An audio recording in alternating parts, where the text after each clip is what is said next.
Ontario.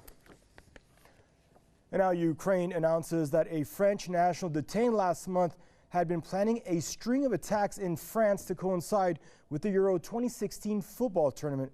A 25-year-old unnamed Frenchman was arrested with an arsenal of weapons and explosives near Poland's border in late May. Man's believed to have ultra-nationalist views and was planning to attack mosques, bridges, and railways during the Euro 2016 games.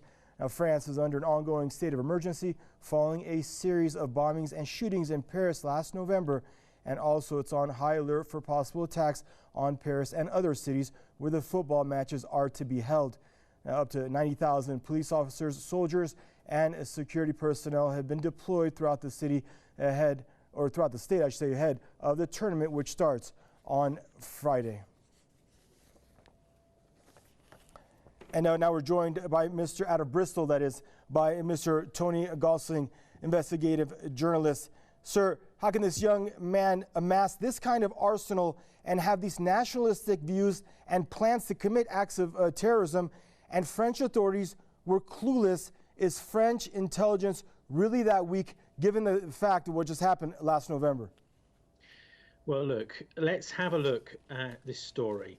I'm very concerned that what's happening now in the whole of the Western world is that journalists have stopped really questioning what the police and security services are telling them.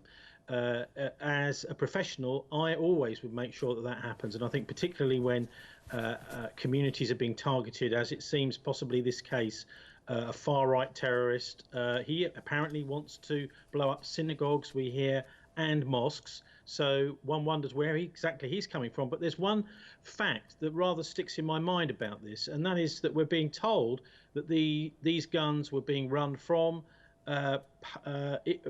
Ukraine into Poland. Now, if this guy wanted to get all the way to France, he's got a long way to drive and several borders to cross. It's not going to be necessarily very easy for him to smuggle all that material right the way across Europe to these games.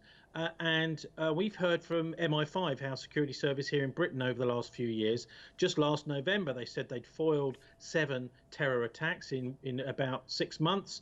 Back in 2013, MI5 said they'd foiled 34 terror attacks since 7/7. The only trouble is none of these people want to give any evidence. And as journalists, we should really question this, and we should demand evidence. If we're going to just start repeating what security services are saying without questioning it, then we may as well give up as journalists, because this is not journalism. This is potentially able to be abused, certainly in the future, as other people and other stories. We must make sure that everything that comes out of government, particularly, is questioned. And I'll tell you why that is. I mean, this actually is not a lot. We've seen grenade launchers, apparently machine guns and explosives that this guy had. We've just had a case here in Britain with Harry Schilling. He was a gun runner, and he has just been sentenced to 30 years for gun running. But let's face it, our governments are running massive amounts of weapons. The British government is selling vast amount of weapons to the state of Saudi Arabia, which are being used to kill people in Yemen. So we must put this in perspective. All of these arms sales and trade must be treated the same. And we mustn't just simply point the finger at these kind of small incidents.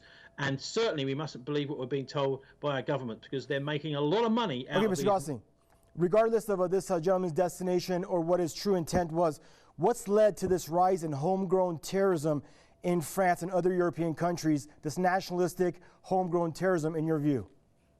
Well, I'm not necessarily sure it is homegrown terrorism. If you go back to the 1980s and 90s, Europe was plagued by loads of attacks, bomb attacks in Germany and in Italy. And even the Swiss looked into this very deeply, and in Belgium as well.